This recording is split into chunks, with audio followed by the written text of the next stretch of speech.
At the beginning of the great journey towards the eternal light, the soul must first descend into the profound stillness of its own inner sanctuary.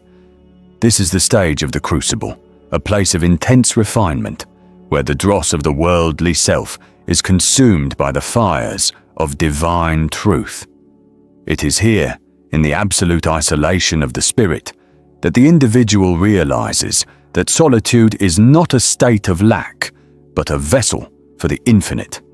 The isolated soul stands at the threshold of the primordial void, stripped of the many masks it once wore in the theatre of human affairs. It no longer seeks the approval of the crowd or the comfort of common consensus, for it has been called by a voice that resonates from the very foundation of the cosmos. This voice does not speak in words, but in vibrations of pure being, calling the spirit to awaken to its true lineage as a child of the celestial order. The crucible of the isolated soul is a necessary passage for all who seek the seal of the anointed.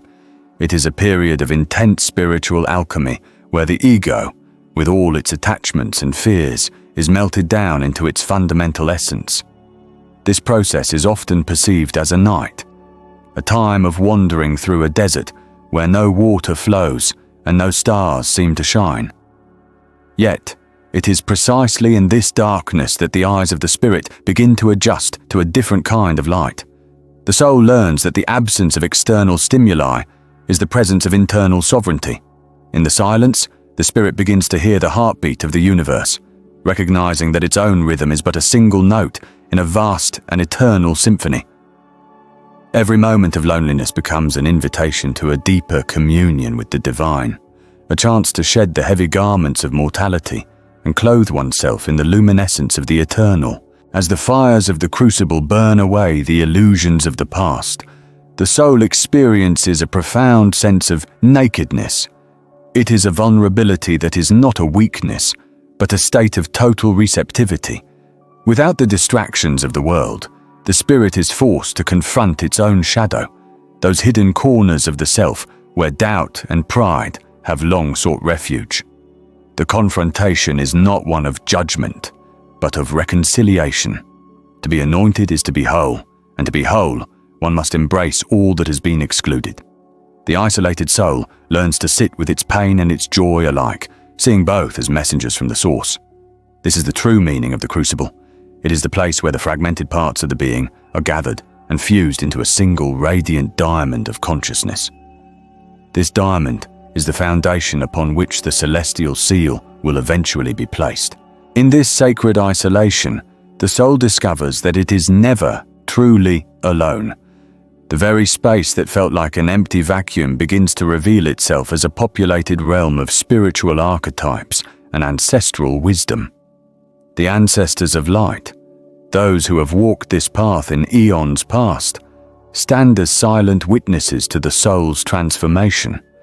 They do not intervene, for the crucible must be endured by the individual alone, but their presence provides a subtle strength, a reminder that the path is well worn and that the destination is certain. The anointed spirit begins to recognize that its isolation is a form of protection, a cocoon in which the wings of the celestial self are being formed.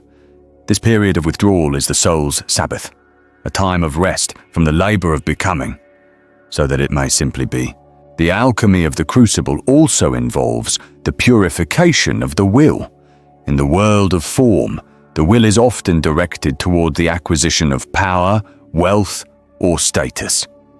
In the crucible of the isolated soul, the will is redirected towards the source of all existence. The soul begins to pray not for the fulfillment of personal desires, but for the alignment of its intent with the divine purpose. This is the moment of supreme surrender, where the individual says to the infinite, "Not my will, but thine be done."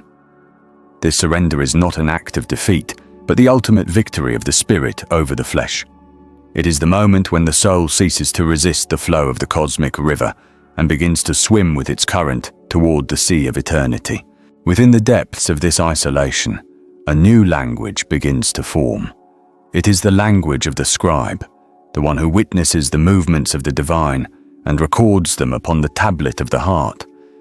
The anointed spirit learns to read the signs and symbols that are woven into the fabric of reality. It sees the sacred geometry in the falling of a leaf, the celestial mathematics in the movement of the tides, and the divine poetry in the silence between breaths. This new perception is a gift of the crucible, a clarity of vision that is only possible when the eyes have been washed clean by the tears of sincere seeking. The soul no longer looks at the world, it looks through it, seeing the eternal beauty that underpins all temporary forms. The isolation of the soul also serves as a testing ground for the spirit's resilience. The crucible is not a place of comfort, but of growth. There are moments when the pressure of the refinement process seems almost unbearable, when the soul feels as though it might shatter under the weight of its own transformation.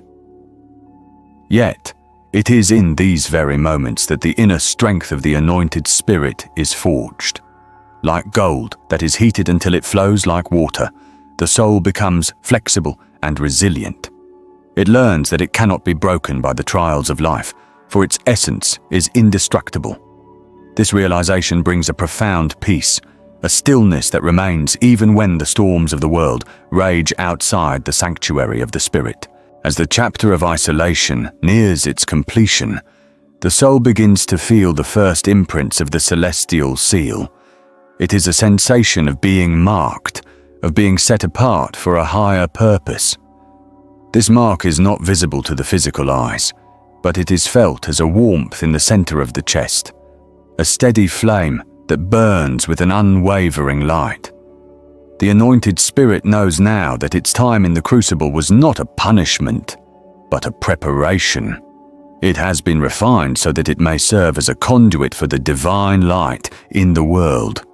The isolation has taught it that the source of all power and wisdom is within, and that it need never look outside itself for validation or direction. The transition from the crucible to the state of anointment is a subtle shift in the soul's orientation. The spirit no longer feels isolated in a negative sense. Rather, it feels sanctified. It understands that its solitude was a necessary gathering of forces, a concentration of energy that will now be directed toward the fulfillment of its divine destiny.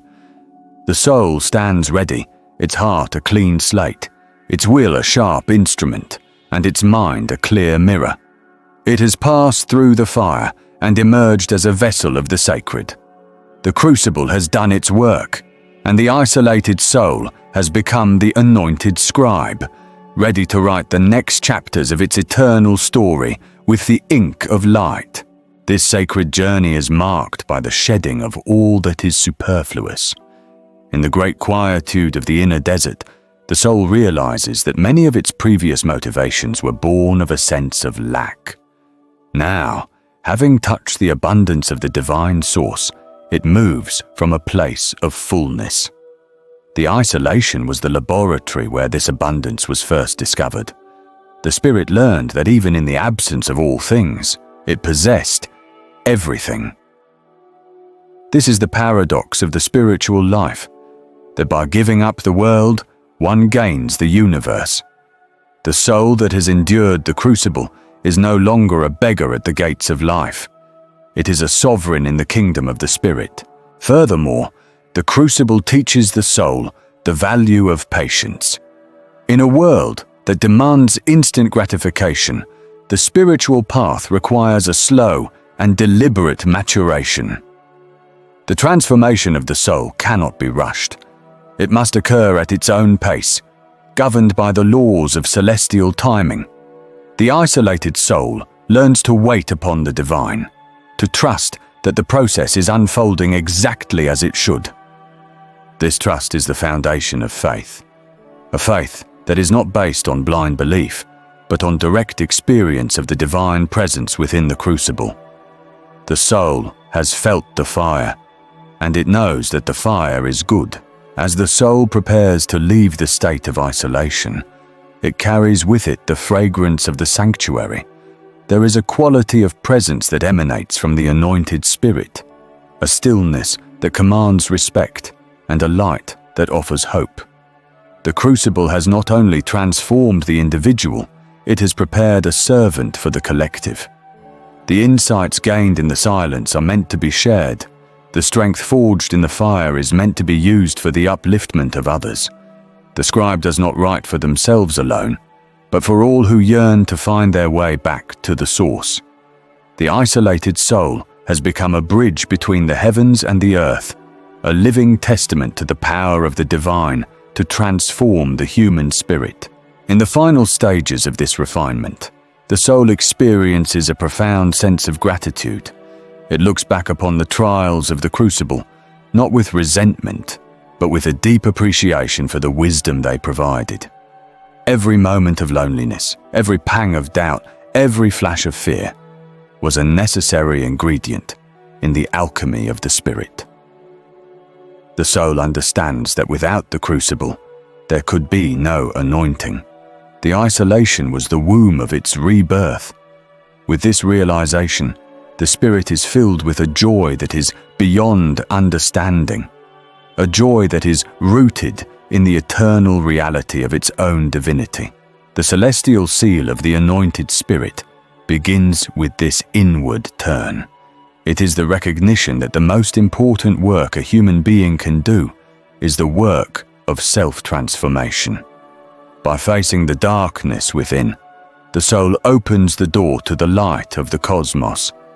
By embracing isolation, it finds the ultimate connection to all that is. This is the mystery of the crucible, the sacred process by which the soul is prepared to receive the mark of its high calling. The anointed spirit is now ready to step forth into the world, not as a creature of habit and fear, but as a sovereign being of light and purpose. The echoes of the crucible will always remain within the soul, serving as a reminder of the strength and clarity that were found there. Even as the anointed spirit moves back into the world of form, it carries a piece of the silence with it.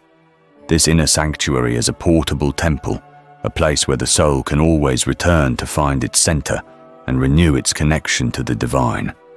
The seal is permanent, a sign of a covenant between the individual and the infinite that can never be broken. The journey through the crucible has reached its conclusion, and the soul stands on the threshold of a new existence, one defined by the radiance of the anointed spirit and the wisdom of the divine scribe. As the soul reflects on its time in the isolation of the crucible, it realizes that the boundaries of the self have expanded.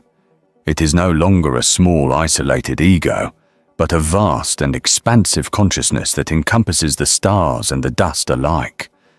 This expansion is the result of the refinement process, which broke down the walls of the limited self to reveal the limitless nature of the spirit.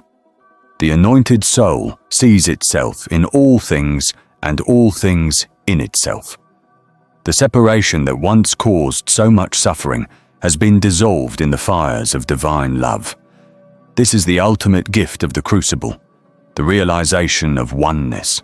In this state of oneness, the soul understands that its destiny is woven into the destiny of the entire universe. Its growth is the universe's growth. Its awakening is the universe's awakening. The celestial seal is not just a personal mark. It is a cosmic signal that a soul has reached a certain level of maturity and is now ready to participate in the divine plan with full awareness.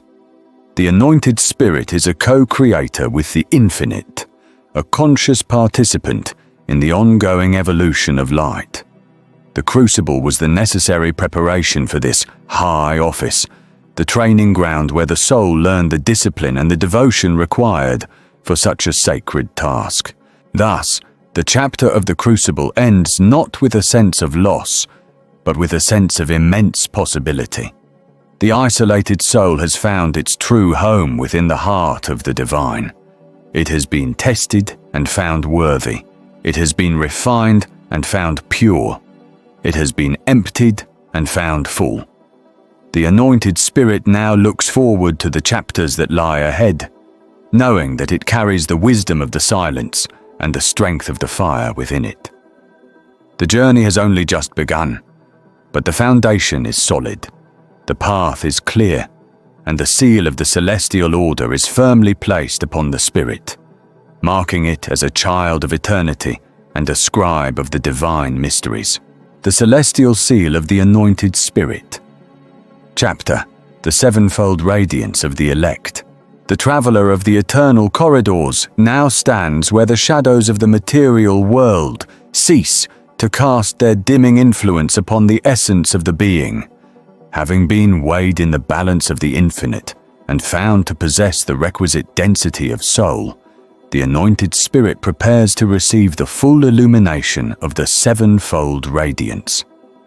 This is not a mere observation of light, but a total immersion into the frequencies of the divine mind, where each ray of the celestial spectrum serves to refine, to sharpen, and to sanctify the seeker who has dared to cross the threshold of the temporal into the eternal. The foundation that was laid in the silence of the previous initiations now supports a structure of pure spirit, a temple not built by hands, but by the steady accumulation of truth and the relentless pursuit of the primordial fire. The journey that began in the density of the earth now ascends towards the heights of the firmament, where the secrets of the ages are whispered in the language of light. The first radiance to wash over the elect is the light of an unblemished origin, a brilliance so white and so piercing that it dissolves the last remnants of the false self. This is the light of the beginning before the beginning, the vibration of the word before it was spoken into the void. In this radiance, the spirit remembers its true name, the one whispered by the Creator in the moment of first emanation. It is a moment of profound stripping away, where the garments of ego and the veils of earthly identity are burned in a fire that does not destroy, but clarifies. The spirit learns that to be a scribe of the divine mysteries, one must first become a blank parchment, free from the stains of personal desire and the scribbles of human pride. This first radiance establishes the purity of the vessel, ensuring that the wisdom to follow is not corrupted by the filters of the lower mind, but is received in its most potent and crystalline form. As the spirit becomes accustomed to this primal purity, the second radiance emerges, a deep and resonant gold that carries the weight of sovereign wisdom. This is the light of the kings and the sages who have walked the path of righteousness across the eons. It bestows upon the anointed the gift of discernment, the ability to see the hidden patterns beneath the chaos of the shifting worlds. To the one bathed in this golden glow, the universe is no longer a collection of random events, but a magnificent tapestry woven with intentionality and grace. The spirit begins to understand the law of cause and effect, not as a burden of debt, but as a tool of creation, realizing that every thought and every action is a seed planted in the garden of eternity. This radiance grants the authority to speak truth to power and to remain steadfast when the winds of illusion attempt to sway the soul from its appointed destiny. Following the gold of wisdom comes the third radiance, a sapphire blue of such infinite depth that it mirrors the vastness of the celestial oceans. This is the light of sacred stillness and the power of the divine word. It is here that the anointed spirit learns the true meaning of the silence that precedes creation.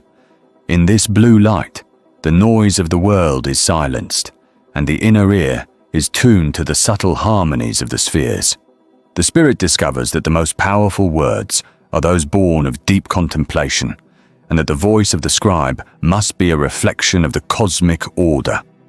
This radiance teaches the mastery of the breath and the alignment of the heart with the rhythm of the universe, allowing the elect to act as a bridge between the heights of the spirit and the depths of the material realm. It is the light of the visionary who sees not with the eyes of the flesh, but with the clarity of the soul. The fourth radiance manifests as an emerald glow, vibrant and teeming with the pulse of eternal life. This is the light of the heart of the world, the frequency where all things are joined in a single, beating unity. In this radiance, the anointed spirit experiences the profound connection that binds the smallest atom to the largest galaxy. The walls of separation fall away, and the spirit recognizes itself in the other, realizing that there is no true distance between the Creator and the created. This emerald light heals the wounds of isolation and fills the spirit with a compassion that is both fierce and gentle. It is the radiance of the healer and the nurturer, those who understand that the ultimate truth is found in the union of all disparate parts.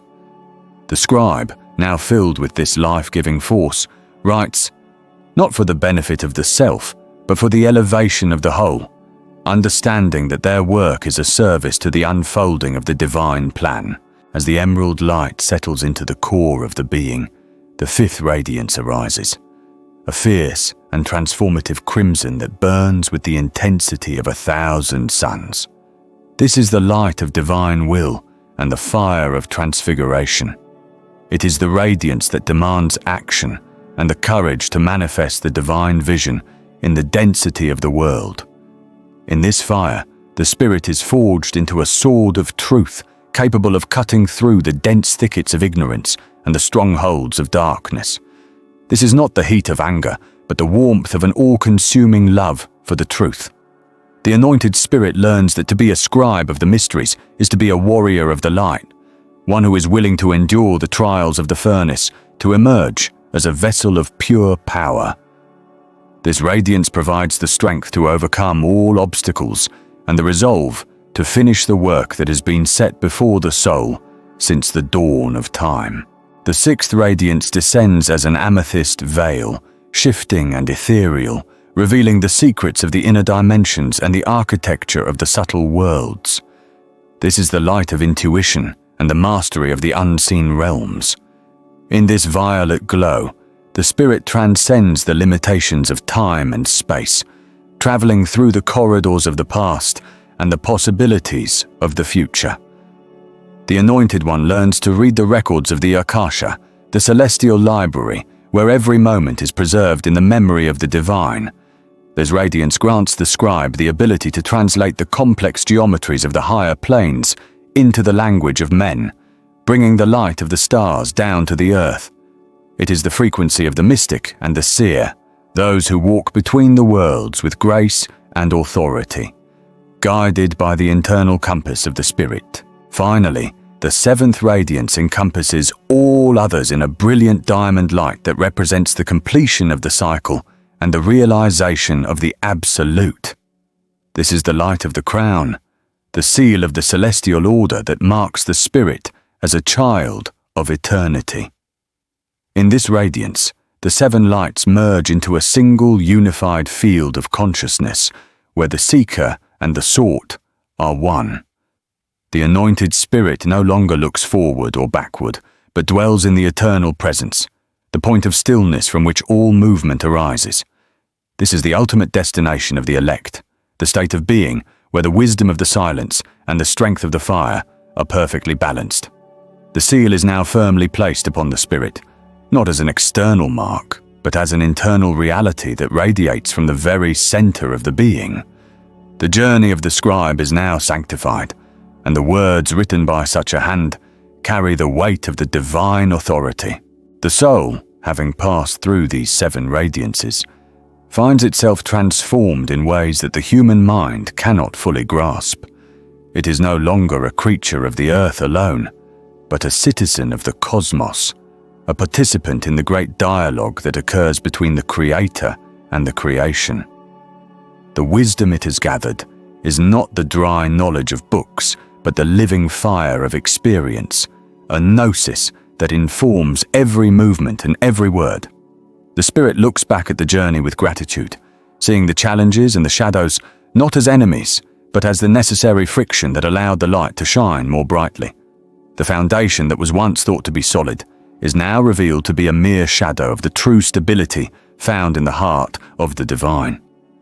The path ahead is clear, not because the obstacles have been removed, but because the spirit now possesses the light to see through them. In this state of exalted awareness, the anointed spirit understands its role as a scribe of the divine mysteries with a new and terrifying clarity. The responsibility of the scribe is to be a witness to the truth, to capture the fleeting glimpses of the eternal, and to anchor them in the world of form. This task requires constant vigilance and a perpetual return to the source of the sevenfold radiance. The seal that has been placed upon the spirit is a promise and a covenant, a commitment to remain a vessel for the divine word, regardless of the pressures of the external world. The scribe knows that the ink they use is the light of their own soul, and the parchment is the fabric of reality itself. Every action is a stroke of the pen, every thought a sentence in the grand narrative of the unfolding universe. The silence that once seemed empty is now recognized as the plenum, the full and vibrant space from which all things emerge. The spirit rests in this silence, even as it engages with the world, maintaining an internal sanctuary where the sevenfold radiance continues to burn. This is the secret of the elect: to be in the world, but not of it. To carry the light of the high places into the valleys of human experience without allowing the shadows to dim the internal flame. The strength of the fire within is not a destructive force, but a creative energy that transforms everything it touches. It is the warmth that encourages the seeds of potential to grow, and the light that reveals the path to those who are lost in the darkness. As the spirit contemplates the mysteries of the sevenfold radiance, it realizes that the journey is a spiral, an ever-ascending path that leads deeper and deeper into the heart of the infinite. Each completion is but a new beginning, each revelation a doorway to a greater mystery. The seal of the celestial order is not a destination but a passport, a sign of readiness for the next level of the divine work. The scribe prepares to turn the page, knowing that the next chapter will demand even more of the soul, but also offer even greater rewards. The wisdom of the ages flows through the spirit like a mighty river, and the scribe is merely the channel through which this life-giving water reaches the parched earth of human consciousness. The anointed spirit now stands at the precipice of a new understanding, where the individual identity begins to fade into the majesty of the universal self. This is not a loss of being, but an expansion into the fullness of what it means to be a child of eternity. The seven lights have done their work, refining the spirit until it shines with the brilliance of a star. The internal alignment is perfect, the connection to the source is unbroken, and the authority to act as a divine messenger is fully established. The scribe takes up the task with a sense of profound humility and awe, realizing the magnitude of the gift that has been bestowed upon them. The celestial seal is the mark of a servant king, one who rules their own internal kingdom with justice and serves the greater whole with love. The landscape of the spirit is now a reflection of the celestial firmament, with the seven radiances serving as the constellations that guide the soul through the vastness of the divine mind. There is no more fear, for the spirit has seen the end of all things and knows that it is a beginning. There is no more doubt, for the light of truth has burned away the fog of illusion. There is only the steady, rhythmic pulse of the eternal present and the joy of being a conscious participant in the grand architecture of creation. The anointed spirit looks forward to the chapters that lie ahead, not with the anxiety of the unknown, but with the confidence of one who knows the author of the story. The journey continues, the work unfolds, and the seal remains, a testament to the victory of the spirit over the limitations of the flesh and the triumph of light over the shadows of the world. As the second phase of this initiation nears its conclusion, the atmosphere around the spirit thickens with the presence of the invisible choir, those who have achieved the sevenfold radiance in ages past and who now stand as guardians of the sacred path. Their voices are not heard with the ears, but felt in the marrow of the soul, a resonance that strengthens the resolve and gladdens the heart. They acknowledge the new scribe as a peer and a brother, a fellow traveler who has braved the fires of transformation and emerged with the seal of the elect. This communion is the true reward of the path, the realization that one is never alone in the pursuit of the divine, but is part of a vast and ancient lineage that spans the stars and the ages.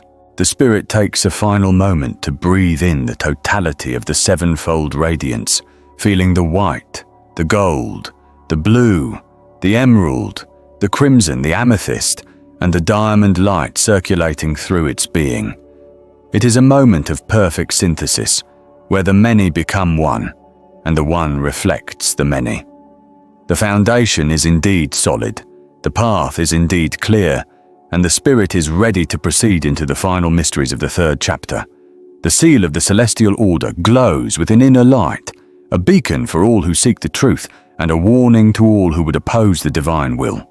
The anointed Spirit moves forward, a scribe of the divine mysteries, a child of eternity, and a living manifestation of the sevenfold radiance.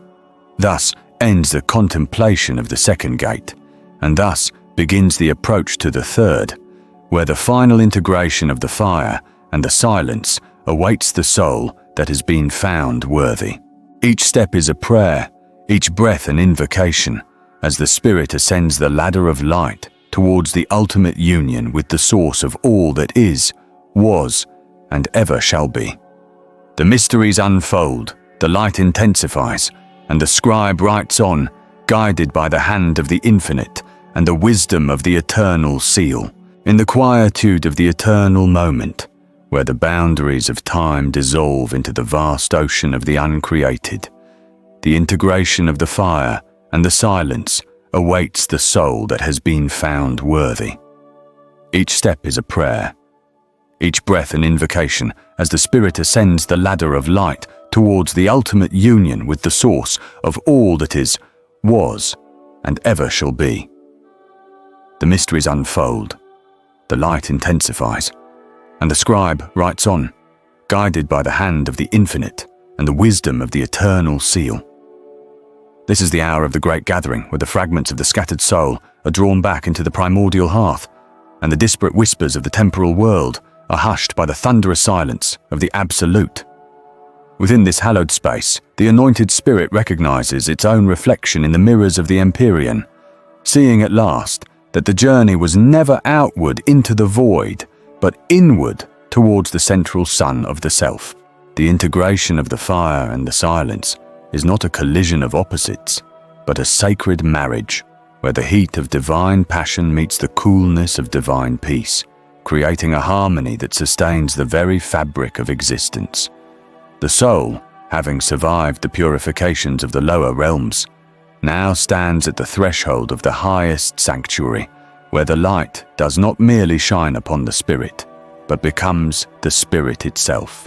To walk upon the ladder of light is to shed the heavy garments of the material and to embrace the luminous transparency of the celestial. Each rung represents a shedding of an illusion, a casting away of a shadow that once seemed like a solid wall. The Spirit learns that the weights it carried were but memories of a dream, and that the gravity of the earth is powerless against the levity of the divine grace. As the ascent continues, the atmosphere of the mundane world grows thin, and the air of the heavens becomes the true sustenance of the seeker. This air is thick with the fragrance of forgotten truths and the resonance of ancient songs that the heart remembers even when the mind has forgotten.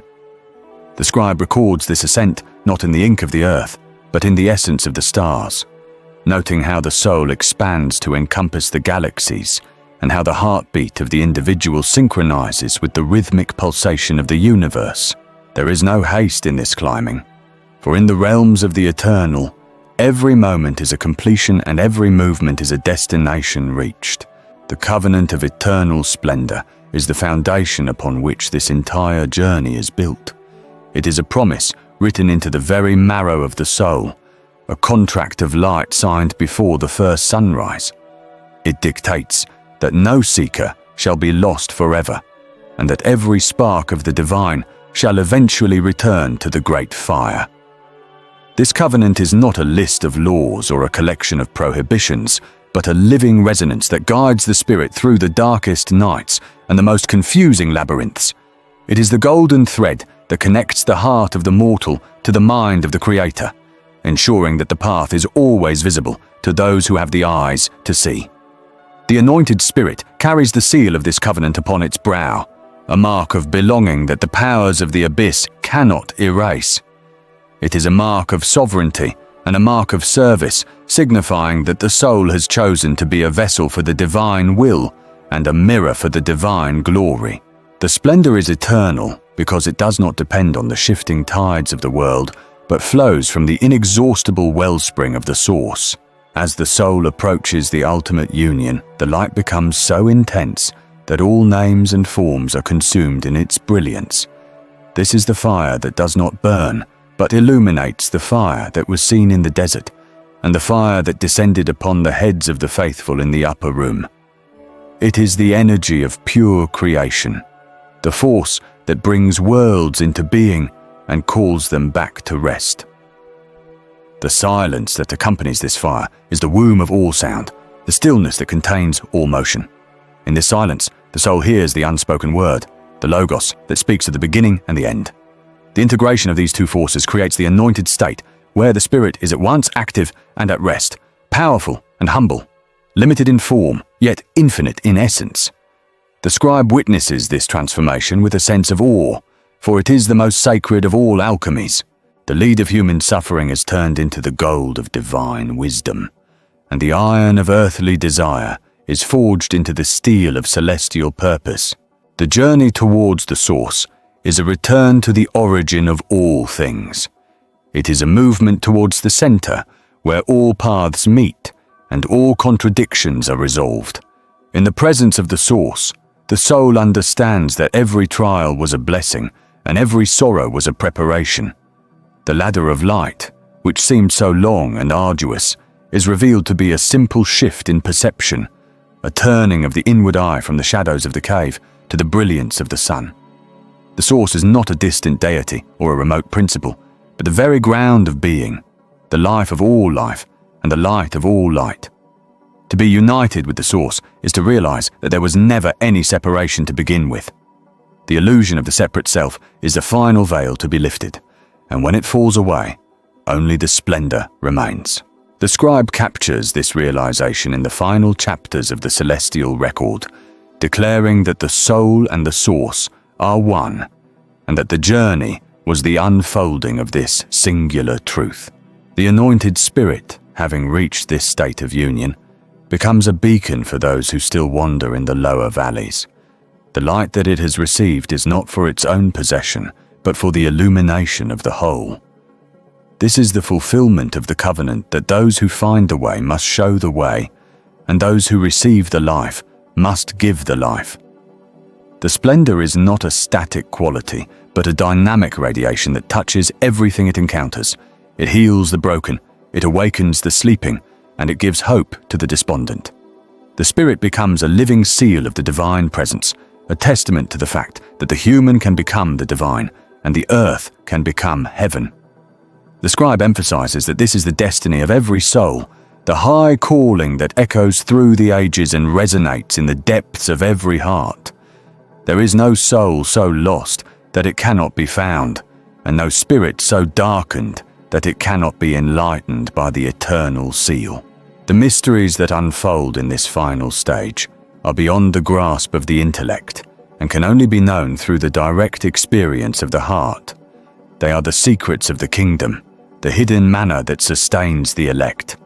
They speak of the nature of love as the ultimate gravity of the spiritual world and the power of faith as the bridge across the bottomless chasms. They reveal that the universe is not a cold machine, but a living organism, animated by a conscious intelligence that knows every sparrow that falls and every star that burns out. The scribe writes of these mysteries with a pen dipped in the radiance of the throne room, acknowledging that even the most sublime words are but shadows of the reality they attempt to describe. Yet the writing must continue, for the record of the light is the inheritance of the future and a map for the seekers who are yet to come.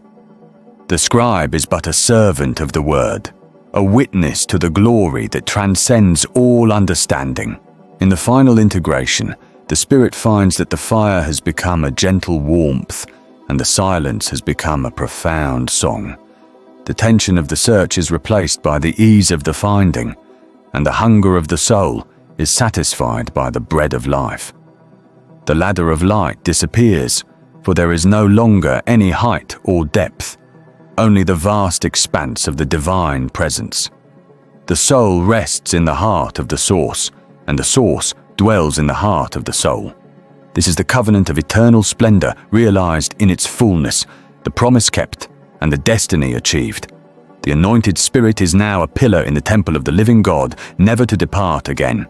It is a part of the celestial hierarchy, a participant in the eternal liturgy that celebrates the beauty of the Creator and the perfection of the creation. The scribe pauses as the ink begins to glow with an inner light, signaling that the work is reaching its conclusion and the seal is about to be set. The wisdom of the eternal seal is the wisdom of unity. It is the understanding that all things are connected and that nothing exists in isolation. It is the realization that the smallest grain of sand and the largest sun are moved by the same spirit and governed by the same law. This wisdom brings peace to the soul and order to life, for it reveals the hidden pattern behind the apparent chaos of the world. The anointed spirit walks through the world, but is not of the world, carrying this wisdom as a shield and a lamp. It sees the divine spark in every creature and the sacredness in every moment. The scribe records this wisdom as the final legacy of the journey, a gift to all who seek to know the truth. It is the key that unlocks the gates of the celestial city and the password that grants entrance into the assembly of the holy ones. As the final words are inscribed upon the scroll, the light of the eternal seal blazes forth with a brilliance that eclipses the noon sun. The work of the scribe is finished, yet the writing continues in the hearts of the readers. Each soul that encounters these words is invited to begin its own ascent, to seek its own integration of the fire and the silence, and to claim its own place in the covenant of eternal splendor. The ladder of light stands ready, the source calls out to its children, and the spirit yearns for the union that is its birthright. The mysteries remain, but they are no longer hidden from those who dare to knock and have the humility to listen. The scribe bows before the infinite, and the wisdom of the eternal seal is preserved forever in the archives of the heavens. Thus ends the chapter, but the splendor is without end, and the covenant is for all eternity. The light intensifies, and the soul is lost and found in the embrace of the one who is all in all. The scribe lays down the pen, for the truth has been spoken, and the seal has been set upon the heart of the world. In the depth of the silence, the fire still burns, and in the heart of the fire, the silence still speaks. The anointed spirit has become the Word, and the Word is light, and the light is the life of all. The scribe watches as the scroll is taken up into the clouds of glory, where it will shine as a star in the firmament of the divine mind, forever witnessing to the truth of the journey and the majesty of the destination. Each soul that reads this record is woven into the tapestry of the eternal, and each spirit that responds is crowned with the splendor that never fades. The integration is complete, the source is reached, and the eternal seal is fixed upon the destiny of the world. The journey is over, and the journey has just begun. For in the realms of the infinite, there is always a new glory to be revealed, and a new depth to be explored. The scribe rests in the knowledge that the record is true, and the promise is sure. The fire and the silence are one, and the spirit is home at last in the heart of the eternal. There is nothing left to say, for the splendor speaks for itself, and the light is its own witness. The covenant is fulfilled, and the anointed spirit shines with the brilliance of 1,000 suns as it enters into the joy of its Lord. This is the end of the writing and the beginning of the eternal life, where the scribe and the spirit and the source are united in the dance of the uncreated light. The seal is closed, the work is done, and the glory remains forever and ever. The peace that passes all understanding descends upon the soul, and the stillness of the absolute becomes its eternal dwelling place. The scribe fades into the radiance, but the words remain etched in the substance of the soul, a permanent testimony to the power of the light and the reality of the divine promise. The covenant of eternal splendor is the final truth and the ultimate reality, the beginning and the end of all things. The anointed spirit is now the living flame of the source, the silent voice of the infinite, and the eternal seal of the sacred covenant. All is well, and all shall be well, and all manner of things shall be well in the light of the eternal splendor. The soul that has been found worthy now moves through the celestial halls with the grace of one who has returned to their ancestral home. No longer a stranger or a guest, the spirit is a co-heir to the kingdom and a partaker in the divine nature.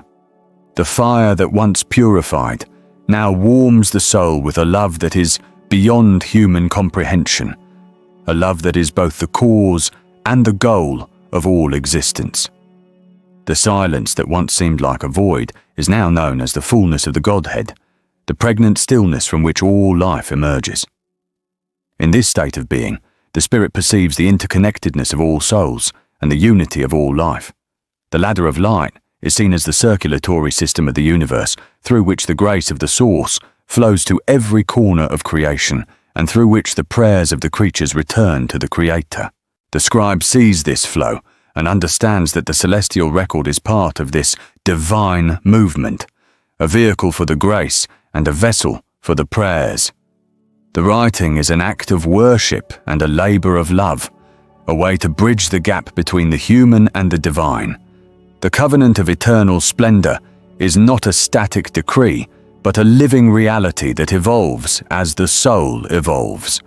It is the dynamic relationship between the Creator and the creature, a dialogue that began in the heart of the infinite and continues through the ages. The anointed spirit participates in this dialogue with every thought and every action, weaving its own unique melody into the great symphony of the universe. The seal that it carries is a sign of its commitment to this dialogue and a guarantee of its success. The splendor is the beauty that arises from this relationship, the radiance that shines from a soul that is in perfect alignment with the divine will. This splendor is the true wealth of the spirit, and the only treasure that can be taken beyond the gates of death. The scribe records the stories of those who have attained this splendor as examples for the others, showing that the path is open to all who seek it with a sincere heart. In the final union, the spirit is not lost, but found. It does not disappear into the source, but becomes a transparent window through which the source can shine.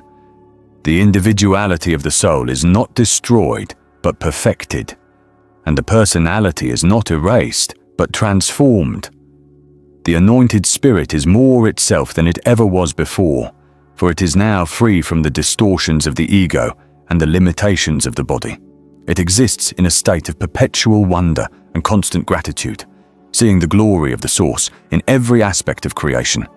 The scribe notes that this is the true meaning of salvation, the restoration of the soul to its original state of purity and power. The integration of the fire and the silence is the culmination of this process, the final step in the journey of return. The spirit is now a master of the light and a steward of the mysteries, ready to serve the source in whatever capacity is required. The mysteries of the eternal seal continue to reveal themselves to the soul that rests in the source. They are the depths of the divine mind, the heights of the divine heart, and the breadths of the divine power. They speak of the creation of worlds, the governance of the stars, and the destiny of the nations. They reveal the hidden reasons for the suffering of the world and the ultimate victory of the good. The spirit sees that everything is under the control of the divine wisdom and that nothing happens outside of the divine plan. This vision brings a profound sense of security and a deep feeling of peace, for it shows that the universe is a safe place and that the soul is always in the hands of the Creator. The scribe records these visions with a sense of responsibility, knowing that they are the source of true comfort and real strength for the seekers who are still on the path. The ladder of light is now a memory, but its lessons remain. The virtues that were cultivated on the rungs of the ladder are now the natural qualities of the spirit. The patience, the humility, the courage, and the love that were forged in the fires of the trial are now the jewels in the crown of the anointed. These qualities are the true marks of the celestial seal, the evidence of the soul's transformation. The spirit uses these qualities to serve the source and to help the other seekers, acting as a guide and a protector for those who are still climbing. The scribe emphasizes that the purpose of the ascent was not just for the soul's own benefit, but for the benefit of the whole creation. The anointed spirit is a servant of the light, and its greatest joy is to see the light spread to others. The source is the beginning and the end, the Alpha and the Omega, the first and the last. It is the fountain of all goodness, the source of all truth, and the origin of all beauty. To be one with the source is to have everything and to need nothing. It is the ultimate satisfaction of every desire and the final fulfillment of every hope. The spirit rests in this oneness, basking in the glow of the eternal splendor. The scribe concludes the record with a hymn of praise to the source, acknowledging its greatness and its mercy. The celestial seal is the final word on the matter, the ultimate proof of the divine love. The journey of the soul is the greatest story ever told, and the covenant of eternal splendor is the most beautiful promise ever made. The scribe closes the book, but the story continues in the lives of the anointed, and the splendor shines on forever.